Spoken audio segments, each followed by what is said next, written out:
Hola docentes, mi nombre es Andrés Felipe Ardila. Pues mi razón para estar en Bucaramanga es, vamos a presentar mi libro titulado Encierro y Melancolía, Narrativas del Afecto en el Cine de Bogotá del 2010 al 2020.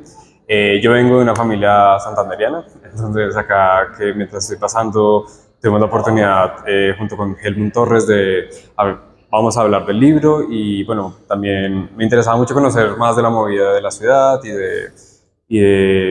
en general también he estado conectándome mucho con otros orígenes culturales y también no solo familiares con la ciudad y con la región. El libro surge de mis años de estudio. Yo estudié en la Escuela de Cine y Televisión de la Universidad Nacional de Colombia, ahí en Bogotá, y en esos años me doy cuenta de que hay unas preguntas que tenemos como generación, hay muchos cortometrajes, películas que empiezan a representar personajes encerrados, tanto en lo afectivo como en lo físico, en Bogotá. Eso es pues una constante en muchas películas de las grandes urbes, ¿no? Esa sensación como del encierro. Pero entonces me voy preguntando sobre ello y voy preguntando sobre qué significa esa representación y por qué surge, cuáles son las razones y así surge un poco, porque también surge de mi experiencia personal, sobre todo, de cómo en esos años empiezan a aparecer esas películas y cómo la mayoría son de amigos, de conocidos, y de cómo empezar a historiar esas películas de la década pasada, que son también las películas de las historias personales de los estudiantes. También pensando en cómo el estudiar cine es algo relativamente joven, pues porque las escuelas de cine empiezan desde los 80s, pero pues también hay un boom de escuelas y un boom de financiación de cine desde el 2001 con la Ley de Cine en el país.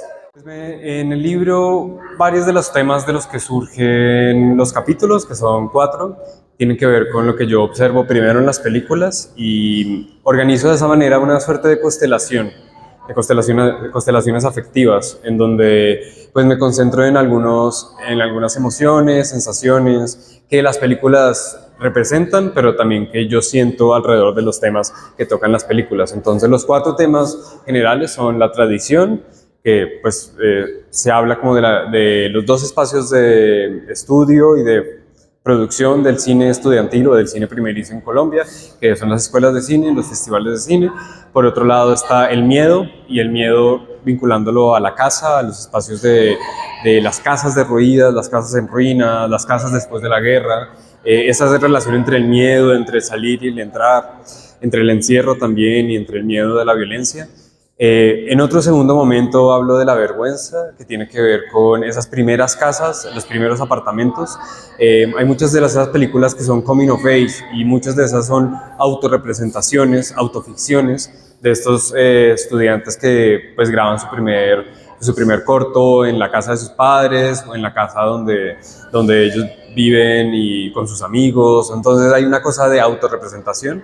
Y el último capítulo tiene que ver sobre la fiesta, que es el espacio de la calle, el espacio también del encuentro violento a veces con el otro, pero también del encuentro sexual, del encuentro erótico, del encuentro con la historia y con la música también con la historia del país. Entonces organizo el libro de esa manera, pensando no de una manera solo cronológica, porque sí hay una temporalidad en el libro, pero la verdad los temas están por todos lados. Hay una cosa en el libro que me interesaba mucho, como de generar un montaje distinto, un montaje de las ideas distinto. Entonces a veces el libro pasa de un tema a otro, de un momento a otro, y yo creo que tiene que ver con mi estudio como cineasta y como también pues yo soy editor también, y tiene que ver con contraponer cosas, imágenes, una al lado de la otra, pero en la investigación misma. Entonces el libro tiene análisis de películas, análisis formal de películas,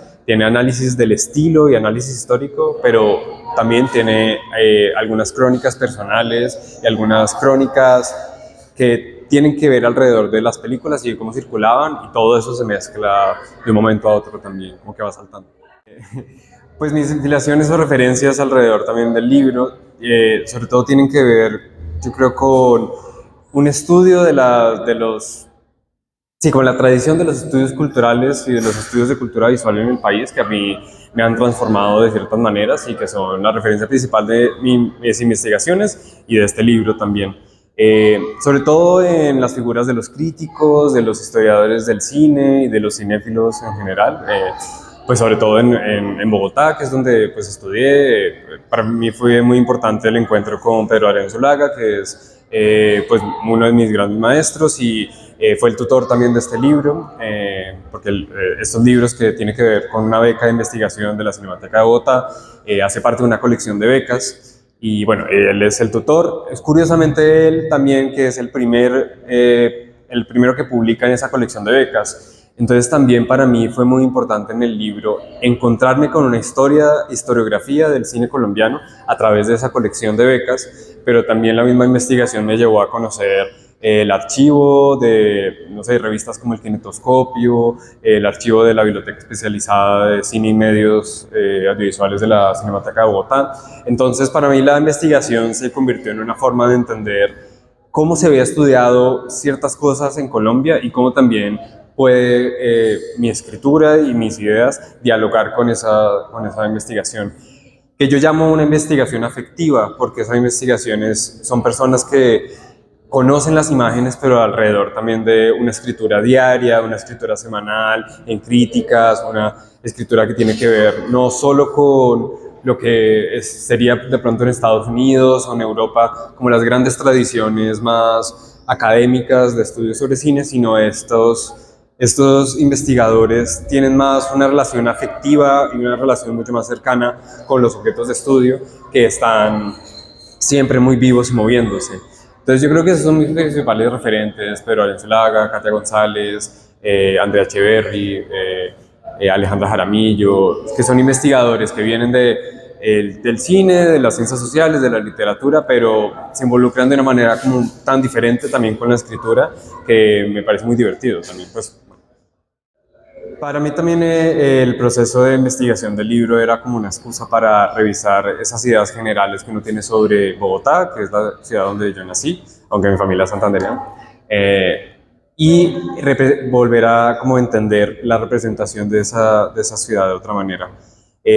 Bogotá siendo la ciudad central y la ciudad donde está el poder económico en el país y donde está el poder político y eso, pues tiene muchas imágenes, pero al mismo tiempo es curioso que en el cine o en la historiografía del cine colombiano tampoco es tan central, porque es mucho más importante pues Víctor Gaviria y toda la tradición en Medellín, o la tradición del gótico tropical en Cali, ¿no? Del grupo de Cali, o hasta uno podría hablar, no sé, del primer cortometraje experimental en Colombia, que fue hecho ahí en Barranquilla, bueno, en el Caribe. Entonces también hay como una sensación de que Bogotá queda súper desdibujada, ¿no? Me interesaba mucho entender cómo estos jóvenes realizadores de la década pasada se conectaban con esas imágenes. Entonces, en el libro, pues también igual hay unas referencias como a Confesión a Laura, que es una película de los 90 sobre el Bogotazo, que de hecho no fue grabada en Bogotá, sino fue grabada en Cuba, porque se necesitaban como esos edificios viejos que ya no existen gracias al Bogotazo. Pero había como una pregunta, yo tenía como una pregunta de qué cosas viven, qué cosas sobrepasan en la historia que llegan a los realizadores sin que ellos lo sepan, ni siquiera, ¿no? Muchos de estos realizadores pues éramos jóvenes de 16, 18, 20 años, que como que el contacto con esas imágenes de Bogotá también estaba muy distanciado, ¿no? No solo por las imágenes de la ciudad que solo se ven en los noticieros, sino también uno no sabe tanto de la historia del cine pues en la ciudad. Entonces está, digamos que, pues no sé, las clásicas, que si la estrategia del caracol o otras, pero yo, al menos en mi generación, había como una distancia muy grande con esas imágenes, una distancia que era como, estas son las películas que alguien hizo de pronto en los 2000, en 1900, pero nosotros no pensábamos tanto en ello y estábamos más conectados como con un cine más extranjero, un cine más francés quizás, al menos en mi generación. Entonces era también una necesidad de entender qué era esa conexión, porque sí creo que hay una distancia con las imágenes realizadas en Bogotá entre mi generación y las demás, hay una distancia. Para poder encontrar estas películas fue todo un trayecto y toda una travesía, porque muchas de esas películas que pues yo lo llamo cine primerizo, primeros trabajos estudiantiles, no están disponibles al público en general. Hay muy pocas, quizás en algunas plataformas. Por ejemplo, sé que subieron un trabajo de grado hace poco de mi escuela a Retina Latina, que es una plataforma gratuita. Y hay algunas otras cosas como de cine que luego se pueden ver en la plataforma de Señal Colombia, que no me acuerdo bien cómo se llama, pero hay espacios un poco para ver esas películas. Pero en particular las que yo investigo solo están disponibles para... Hay 2 películas que se pueden ver en la biblioteca de cine y medios especializados de la Cinemateca de Bogotá. Uno puede ir allá e ir a ver el cortometraje Flores y el cortometraje Medias Blancas, que fueron becas de producción de IDARTES, entonces es necesario que estén ahí. Pero los demás que sobre todo son trabajos de grado, se pueden intentar ver en los repositorios de las universidades. Entonces hay varios que están en la Nacional, hay otro que está en el repositorio de la Central y hay otros que están también en la Javeriana. Entonces son un archivo muy difícil de ver. Es un archivo que es muy oculto, que es muy secreto, que muchas veces los realizadores tienen vergüenza de mostrar esas cosas. Entonces también para mí era importante por eso mostrar fotogramas en el libro, aunque no se pueda ver y ojalá poder describir bien las películas, porque son probablemente películas que yo intento mostrarle a todo el mundo y que ojalá, pues yo tengo algunas copias, poder compartirlas, pero son películas muy difíciles de como conseguir. En general los cortometrajes es muy difícil que circulen, de hecho, o los trabajos también de grado, los trabajos estudiantiles es muy difícil que circulen. Nosotros con la Cinemateca hicimos una curaduría el año pasado en donde se presentaron las películas y ojalá, yo espero que la posibilidad del libro pues permita en los siguientes años seguir mostrando las películas de otra manera y que los estudiantes también pues busquen las películas de otra manera, pero sí, el trabajo de archivo yo creo que es lo más difícil. Yo de hecho esperaba encontrar aún más películas y poder incluirlas, pero esas eran las que estaban disponibles. Pues fueron dos momentos detonantes en mi vida para esta investigación. Yo, por un lado, hice con unos amigos, con Sara Fernández y Andrés Izaza, una curaduría en la Cinemateca de Bogotá, con la beca de curaduría, que es una gran beca, una curaduría llamada Un Mundo Sin Adultos, en donde pensábamos películas contemporáneas que muestran mundos como sin leyes, sin orden, o muestran mundos donde los personajes se comportan de manera juvenil y tienen como alguna agencia alrededor de ello. Dentro de esa misma curaduría teníamos una sección llamada Jóvenes Colombianos, Ausencias y Resentimientos. Dentro de esa había 5 cortos, estaba Yo me acuerdo La Casa del Árbol y otras pelis. Flores también estaba, que son cortometrajes de justo realizadores que tenían esa sensación de un mundo como sin orden, un mundo donde los jóvenes estaban peleando también por un lugar y por un espacio. Eso por un lado. Y en la segunda pues, momento formativo fue en la Cátedra Cinemateca, también en la Cinemateca, que es un espacio de formación sobre cine colombiano.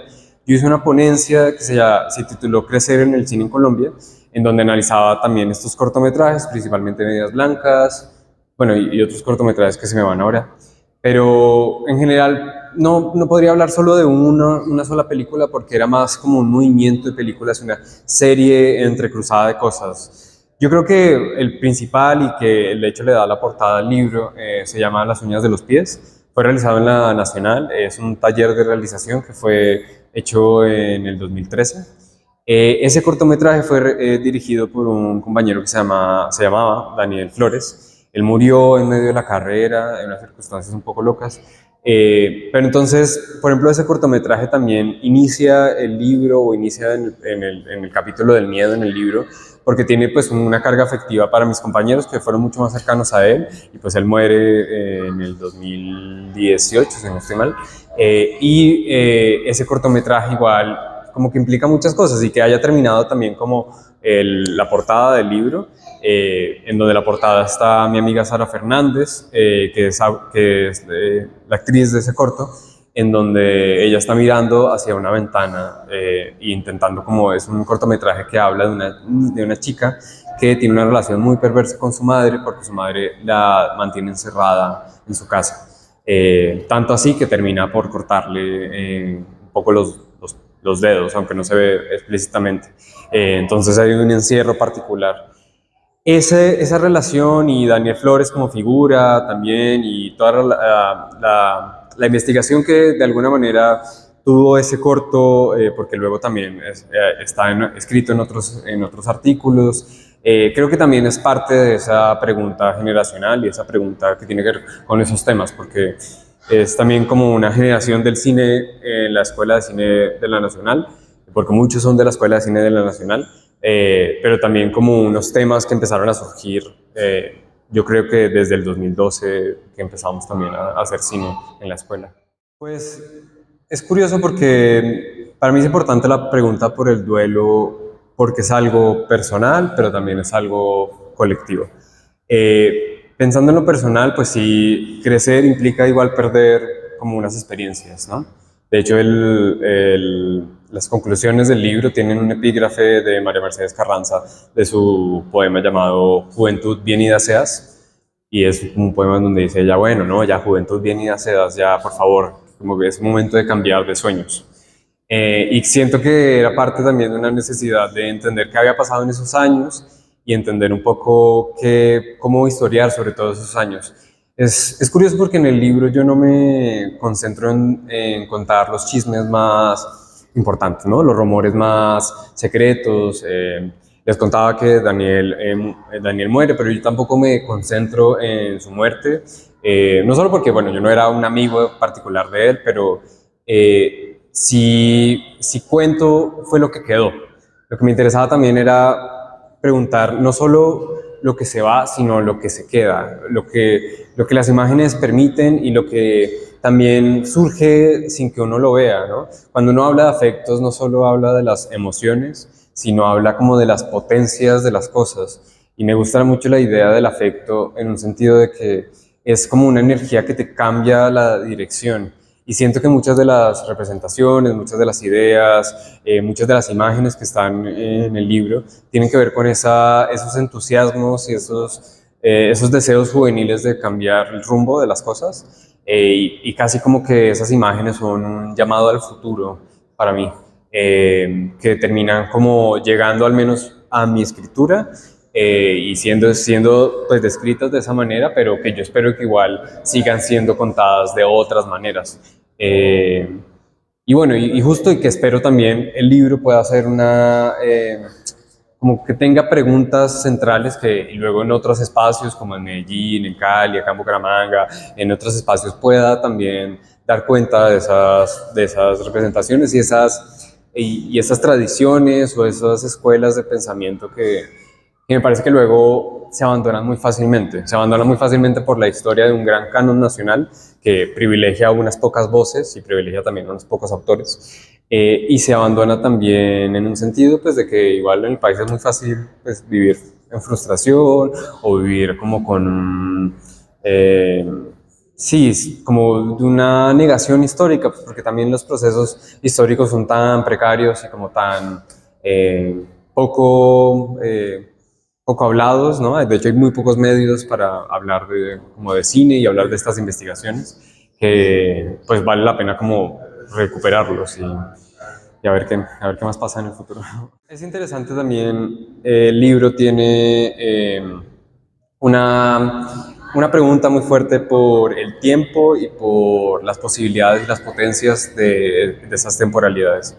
Y aparte, pues obviamente está enmarcado en una década, ¿no? Del 2010 al 2020. ¿Y qué pasa en esa década? También hay unas transformaciones sociales muy importantes en el país.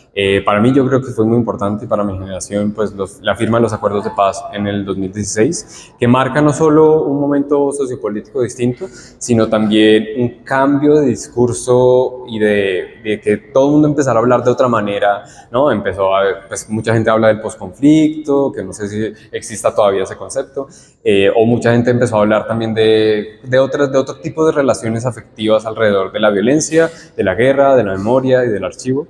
En medio también igual estaban pasando todas las otras problemáticas y todas las otras tendencias del cine internacional, ¿no? Y de todas las otras debates del cine internacional. Entonces, el libro yo creo que lo que sí intenta es mapear una serie de discusiones alrededor de esas imágenes y alrededor de esas prácticas artísticas que pasaban en esas escuelas, ¿no? Hay mucho trabajo de archivo, hay mucho trabajo de intimidad, de memoria personal, ¿no? En contra de unas narrativas nacionales e internacionales que pues, privilegian la memoria histórica y sobre todo en América Latina, la memoria histórica, la memoria del conflicto, la memoria de las dictaduras, ¿no? Entonces, yo creo que estas películas están en ese diálogo permanente con esas tradiciones del cine internacional y yo creo que también es interesante que al final de esa década también llegó pues la pandemia, que también contuvo un momento particular porque, o sea, esta década en Colombia termina, por un lado, con los paros nacionales, el paro nacional del 2019, que luego se retoma en el 2021, pero entonces empieza también esa nueva década con la pandemia. Entonces es un montón de películas que ya estaban encerradas en sí mismas, estaban encerradas por el miedo, por la violencia, por la propia melancolía y la inercia, pues que involucra también ser colombiano, que no es una representación que tiene que ver con una clase media encerrada en las ciudades, también por miedo a la violencia, aunque no es una representación explícita de la violencia y de la guerra. Pero entonces llega el paro nacional para también decir, no, es que tenemos que salir a la calle, ¿no? Entonces es como un arco narrativo y bueno, y que también se verá muy bien, porque los cambios del paro nacional pues tienen pues consecuencias claras en la política de hoy en día, ¿no? Entonces yo creo que con el tiempo vamos a ver cómo ese movimiento afectivo tuvo aún más impactos de lo que uno cree y esa pandemia, pues sí, yo no sé, yo espero mi única esperanza en el mundo es de hecho los jóvenes que crecieron en pandemia, yo creo que espero salgan a destruir algún tipo de servidor digital o algo, yo creo que esa es mi única esperanza, de hecho. Pues bueno, la banda sonora del libro es bastante interesante porque las películas, por un lado, hay varias películas que son ficciones y autoficciones, pero también en un momento del libro, cuando hablo de la fiesta, también analizo algunos videoclips sobre todo dos bandas, una de ellas se llama Nicolás y los Fumadores y la otra Quemarlo Todo por Error, bandas bogotanas que curiosamente los músicos fueron estudiantes de cine. Eso no es novedoso, o sea, también ha habido una historia del cine y de la música en Colombia de relación entre cineastas y músicos o cineastas que se vuelven músicos. Por ejemplo, los Aterciopelados, ellos estudiaron artes en los Andes, o esta banda 1280 Almas, también estudió cine en la Nacional. Entonces hay una historia de una relación entre la música y la cultura visual. Bueno, también porque es indivisible en estos momentos, en nuestra época, ¿no? Uno no puede pensar en un proyecto musical también sin pensar en un proyecto visual, porque están relacionados. Y me interesaba mucho conectar esa relación entre estos movimientos musicales con una representación de una Bogotá particular. En el caso, pues, yo creo que más famoso, que es Nicolás y los Fumadores, es una música que es muy melancólica de alguna manera, pero al mismo tiempo logra hacer algo con esa melancolía que es la contemplación del mundo, un poco la separación y la distancia con ese mundo que uno está perdiendo. Ellos logran representarla en su música y en sus videoclips de una manera que sea juguetona, divertida, chistosa, y yo le llamo en el libro sobre todo irónica. Esa ironía significa mostrar las cuerdas del mundo, mostrar lo que está detrás de esos mandatos de la tristeza, ¿no? Y yo creo que Nicolás y los Fumadores los logran de alguna manera y me interesa mucho porque una cultura visual de los jóvenes que yo viví esos momentos donde estaba surgiendo Nicolás y los Fumadores y esa escena como del rock alternativo, el indie alternativo, pues indie ahí en Bogotá. Y era era ir a toques, era ir a conciertos, era ir a verlos y compartir con ellos y ahorita de hecho en este año van a tener 2 conciertos gigantes en el Jorge Gaitán, entonces también es como una representación en retrospectiva, son como los primeros trabajos de ellos y bueno, y me alegra mucho de hecho porque son una gran banda.